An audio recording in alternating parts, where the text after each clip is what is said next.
আমাদের প্রজেক্টের মূল লক্ষ্য গৃহস্থলী বর্জ্যগুলোকে ফেলে না দিয়ে কিভাবে আমরা জ্বালানি কাজে ব্যবহার করতে পারি। আসলে চুয়াডাঙ্গা জেলা একটা প্রান্তিক জেলা, বর্ডার এলাকায়, তো সেই জায়গা থেকে টেকনোলজি দিক থেকে আমরা অনেক পিছিয়ে আছি এবং বিষয় হচ্ছে যে আমাদের চুয়াডাঙ্গা জেলাতে এমন কোনো প্রতিষ্ঠান বা ক্লাবও না যেখান থেকে আমরা শিখতে পারি। তো এমন একটা জায়গা থেকে নতুন উদ্ভাবন শেখা বলতে এমন একটা জিনিস আছে, সেটা হচ্ছে বিজ্ঞান মেলা। আমার তৈরি প্রজেক্ট হেক্সাগার্ড রোভার, যেটার মূল উদ্দেশ্য হচ্ছে মানুষের জীবনের জন্য ঝুঁকিপূর্ণ যে কাজগুলো আছে সেগুলো যেন মানুষকে দিয়ে না করানো লাগে, সেগুলো যেন একটা রোবট দিয়ে করানো যায়, সেটা আমি আবিষ্কার করি।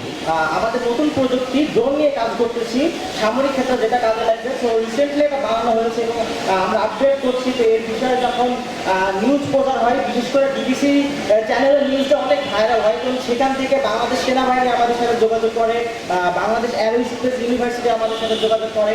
আশা করি সেখানে আমরা ভালো ফলাফল করতে পারবো, ভালো কিছু আশা করতেছি। আমাদের যে তরুণ প্রজন্ম, তাদের অংশগ্রহণ, তারা বিভিন্ন বিষয়ে উদ্ভাবন করে দেশকে সামনের দিকে এগিয়ে নিয়ে যাবে। কারণ বর্তমান বিশ্ব বিজ্ঞান এবং প্রযুক্তি ব্যতীত অন্য কোনো বিষয়ে, মানে প্রত্যেকটা বিষয়ে আমাদের বিজ্ঞান এবং প্রযুক্তির সাথে নির্ভরশীল। প্রত্যেকটা স্টলে বেশ কিছু ছাত্র ছাত্রী তোমরা রয়েছে, এখানে নিত্য নতুন চিন্তা ভাবনা তোমরা উপস্থাপন করেছো।